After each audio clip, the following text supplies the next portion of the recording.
Good evening, everybody. My name is Eric Bellaire. Hi, yeah, I love coming to you live from my office in Melbourne, Florida, where we aim high to enjoy the pie. Listen, tonight, no lie, I'm going to talk to you about policy reviews. Yes, you and I are going to talk about policy reviews. You see, we are the kind of company that loves helping people to save money on life insurance. We're the kind of company that loves putting people into a better position than we found them. Now listen to me, there's two types of policy reviews. And I believe during this segment, I'm going to cover only one.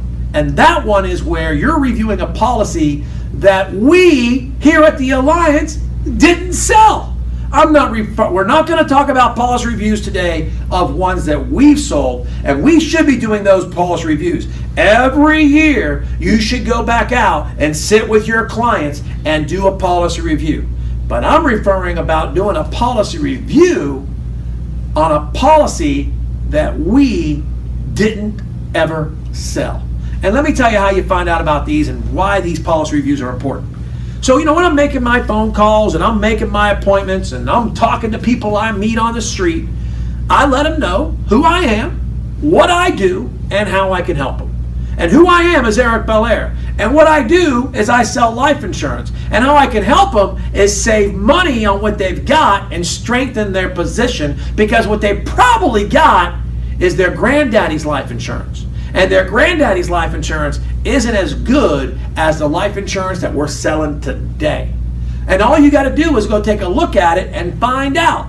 And make sure you let them know we're ethically bound by the state laws to be honest and ethical with them about what we discover. We're not allowed to leave a person worse off than we found them. So, when I'm doing my phone script and I'm booking appointments, one of the last things I'll say to somebody that I booked an appointment with is I'll say, oh, by the way, John, by the way, Mary, before I get there on Monday night at 6 o'clock, let me ask you one more question. Do you happen to have any traditional life insurance in place? And if they say yes, I'd say, well, listen, if you can have it out, I'd like to take a look at it, because I'm really good at what I do and I love helping people like you save money on life insurance. Would that be okay? And they'll say yeah, and their policy will be on the table. Now, I love making sure I already know that before I go visit the client by asking that simple question. But if you forget to ask that question and you arrive to a client's home, and now you can still ask them, oh, by the way, John, by the way, Mary, do you happen to have any existing life insurance besides the mortgage that we're going to be protecting tonight? Do you happen to have any traditional life insurance in place that you bought in the past? And if they say yes, say, you know what, can I take a look at it? Can I take a look at it and make sure that it's what you think it is and that it's a Superman policy? Oh yeah, you'll hear me use those words, a Superman policy, and I'll give you a definition of what I mean by that in a second. But I want to make sure it don't have any weaknesses in it. I want to make sure you have what you think you have. I use those words all the time. I like to say I like to validate and I like to verify. Validate and verify. And let's make sure it is what it's supposed to be. Now, if you ask when you're in the home, you might get something like, well, I don't know where it's at. Or I've got to go find it and I don't got time right now. Or it's in my safety deposit box. That's why I like asking before I get to the home. But regardless, if they don't have the policy, you don't need the policy. Because I don't want you to examine the policy and tell them what you think anyhow. I don't want you to look at their policy and tell them what you think anyhow.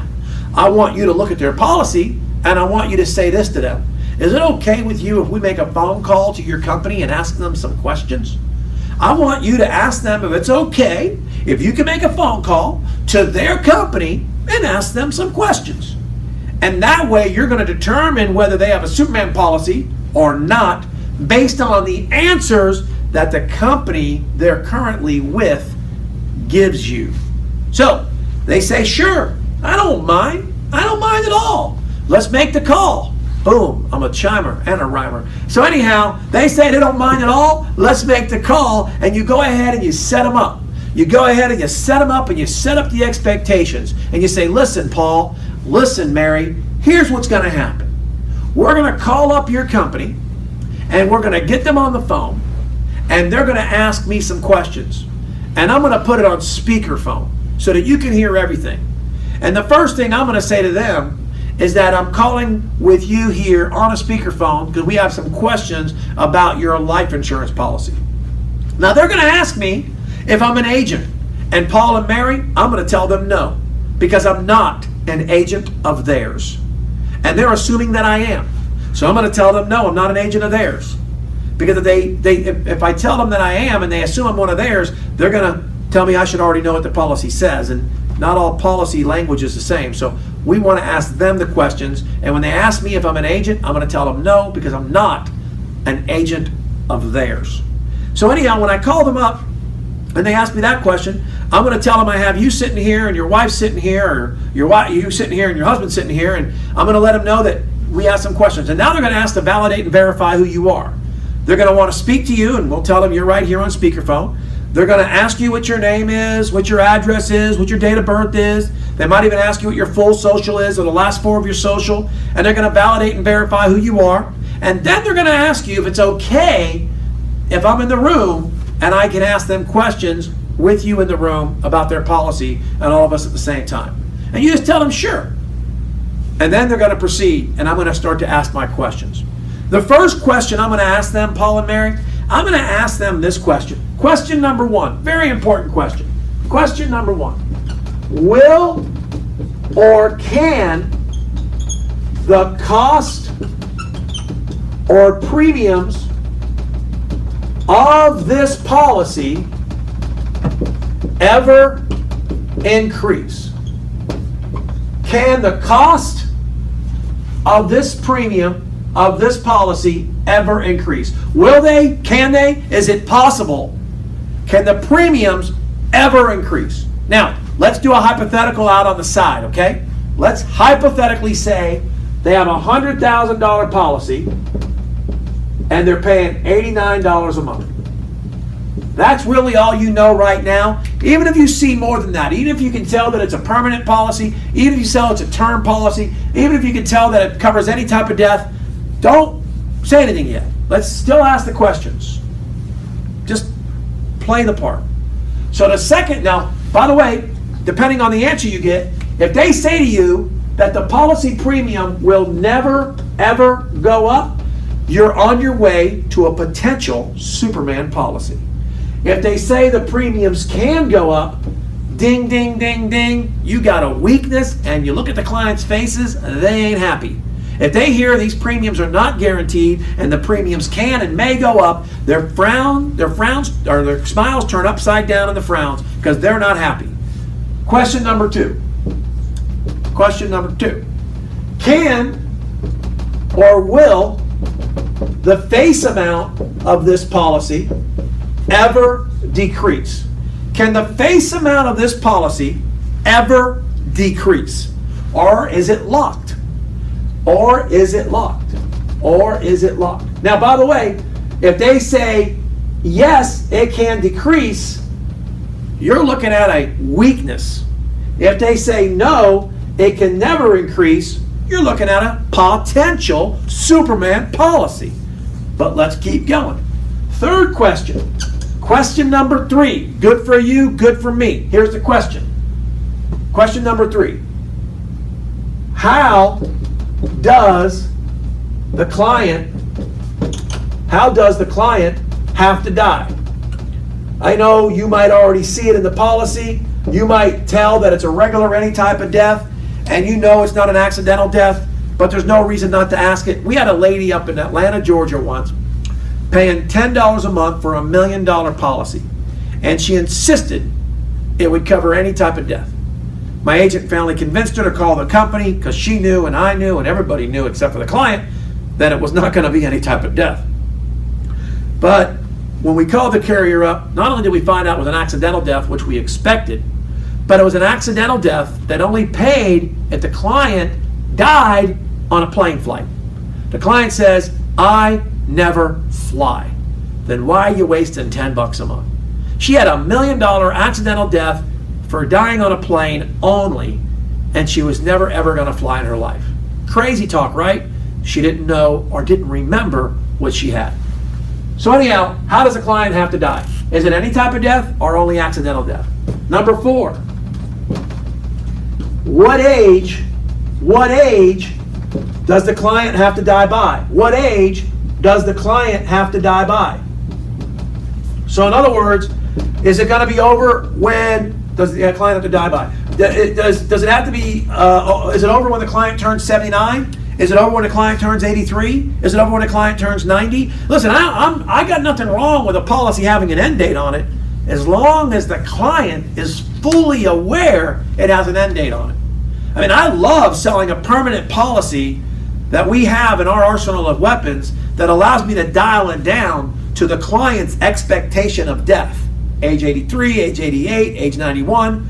But if the client is unaware that the policy is going to expire prior to their age of death that they expect, then that's a problem policy, because it's going to end before they expected it to end. So you need to find out, when does the client have to live to be for a policy claim to be paid?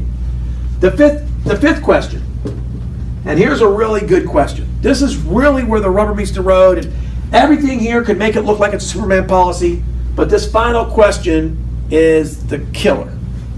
The final question is there any cash value in the policy? Is there any cash value in the policy? Any cash value? If they answer the answer yes, there's cash value in the policy, you need to find out how much cash value is in the policy. How much cash value is in the policy? Then you need to find out, these are several questions that have to do with this, then you need to find out, what's the cash surrender value? What's the cash surrender value of the policy? If the client decided to cancel it, how much could they escape with? But now that you found out there's cash value in the policy, and now that you found out there's a surrender value assigned to the cash value, and sometimes it could be the same, there's a final question. And the final question is this, and that is, what is the current cost of insurance? What is the current COI? What is the current cost of insurance being billed to the client on a monthly basis?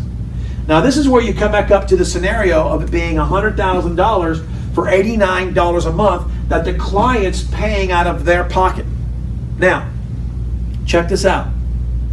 Let's say they tell you the current cost of insurance is over $89. Let's say they say it's $99.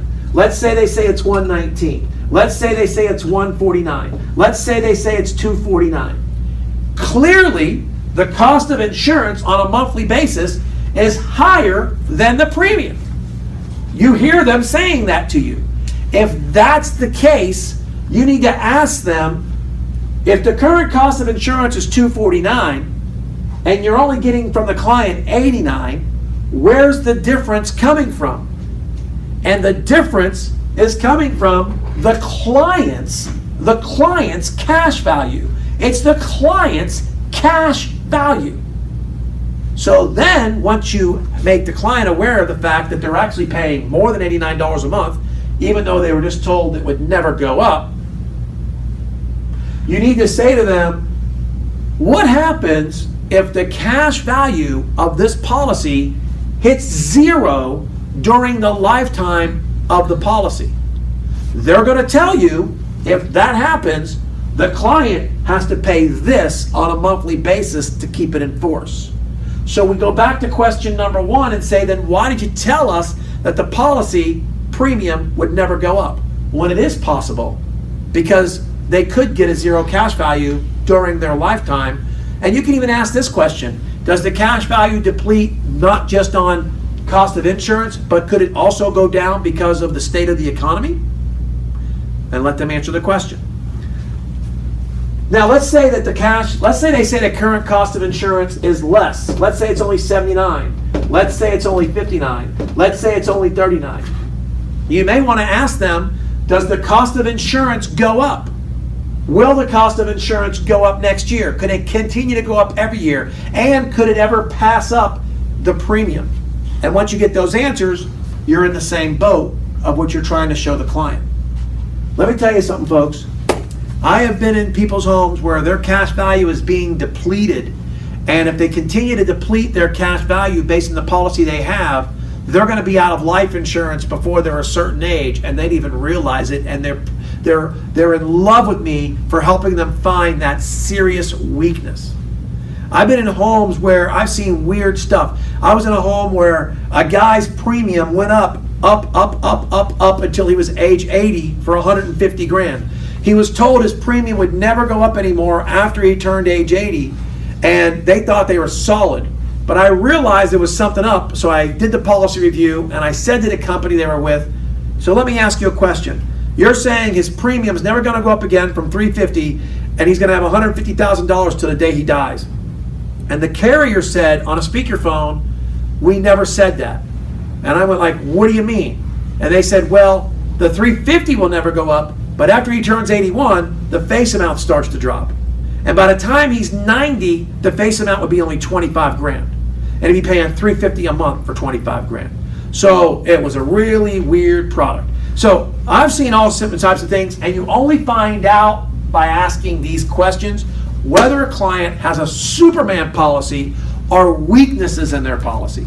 By the way, if you were to write another policy to help them strengthen their situation, maybe by giving them a policy with, by the way, let's say it is a Superman policy, and let's say they're paying $89 a month, and let's say it ends at 88, which they're happy with. But we have a policy that we can get them till age 88 for only $99 a month, but it also has living benefits. Money if you get cancer, money if you get a heart attack, money if you get a stroke, money if you lose 2 of your ADLs. This one don't do that. Ours will do that. Cover you the same age for $10 more a month, for $20 more a month. Some clients would rather do that. So even if it is a Superman policy, its cape might not be as nice as our cape, right? Anyhow, so here's the deal. If you are going to write a policy that you intend to replace another company's business with, always make sure you fill out the proper paperwork saying you're replacing a piece of business. Especially on the seniors. You do not want to mess that up. There's paperwork in there saying, yes, I'm replacing, yes, I'm replacing. It's all going to be nice and tidy. Here's the thing.